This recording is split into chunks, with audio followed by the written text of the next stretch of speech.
can we go back and just tell us a little bit about like the origin story, like what made you even want to open Harlem Hops? I wanted to do this since 2008. And my wife was like, why don't you quit talking about it and just do it? A mutual friend, he introduced Kim and I. He was like, I know someone who wants to do the same thing as you can. I said, wow, okay. And I rode here on my bike from the house, met Kim, and soon I met Kim, I was like, wow, this is gonna work. Kim, she already had the ball rolling with, the liquor license, the permits. I had the great knowledge for beer, and we just, and Stacy, I'll let you finish the story on. It started off with 2 of us, then it grew to like 4 of us, then it went back to 2 of us. So that's how it was very up and down. And the whole time we were trying to work on getting financing. And literally the next day, Jason Wiles calls me and was like, I want to introduce you to Kevin.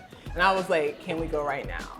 And like I ran over here and we started working together, and like I guess the craziest part about it is that I ended up, my partner before had this space. He had his name on the lease. So I had to walk away from this lease. A few months later, the landlord called me, said he gave up the lease. Do you want to have the space? He was like, I was like, can I have the space? He was like, yes, but let's renovate it first. And I was like, that is nothing but God. Listen. You never know. Listen. When you just have to, if you fighting and you know in your heart this is what you're supposed to do, sometimes you just gotta let go and see how it works out for you. And it worked out. It couldn't have worked out any better. So this is a Belgium style triple. It's a little heavy, it's 8.5%, so it's, yeah. Yes. No, my grandma says no hope. You gotta be careful here. Yeah. That's delicious. My understanding, especially of Black culture, is that beer really isn't like the first choice of adult beverage that they look for. So one, have you guys experienced that, and do you see yourself also educating the community, or do you find that they actually are much more interested in it than you originally thought? I think it's a combination of all the things. Yeah. At first, our customer base was, what I like to call the low-hanging fruit. People in the neighborhood that we knew were here and needed and wanted something like this. Then we had people traveling from different parts of the city because they were like, oh, I heard you guys had the best beer menu in New York City. And then slowly we started to seeing people like us coming in. Some people just wanted to support us. They weren't beer drinkers at all.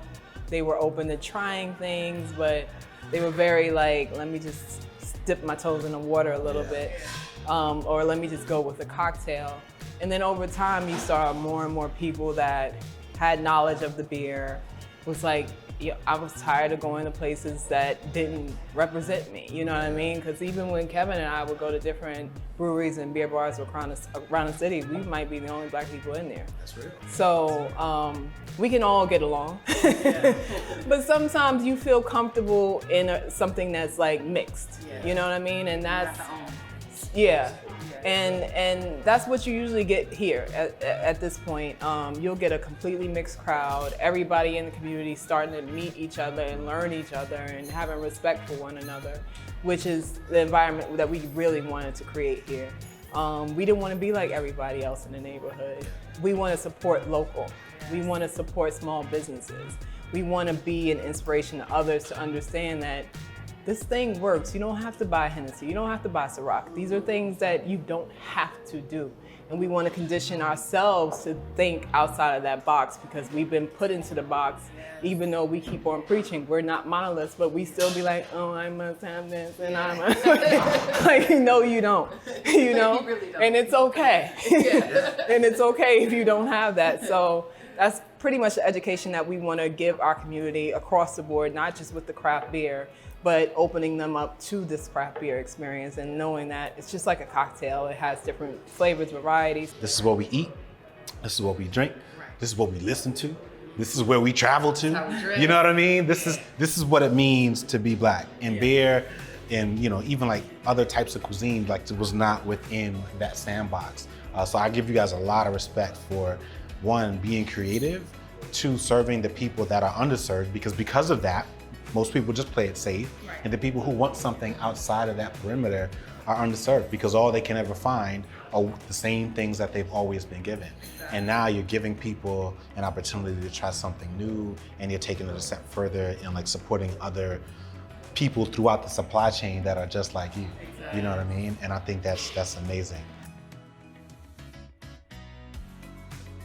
Beer started in Africa, of course, and you can't find much information about it because they would always say it started in this Mesopotamian region, and I'm like, mostly women brewed beer, and it's like, not only is this a women's thing, it's a Black thing, and they brewed with different types of grains than what we grew here, and there was a Black man that came to America, and he was a slave, of course, and he helped Thomas Jefferson brew beer.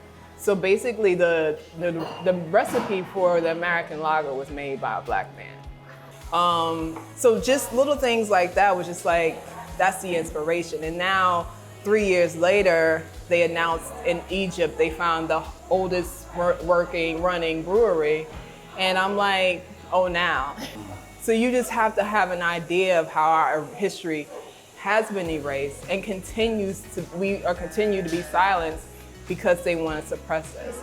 And the Egyptians made all these monuments throughout the world because they had the premonition that Black people would forget where they came from.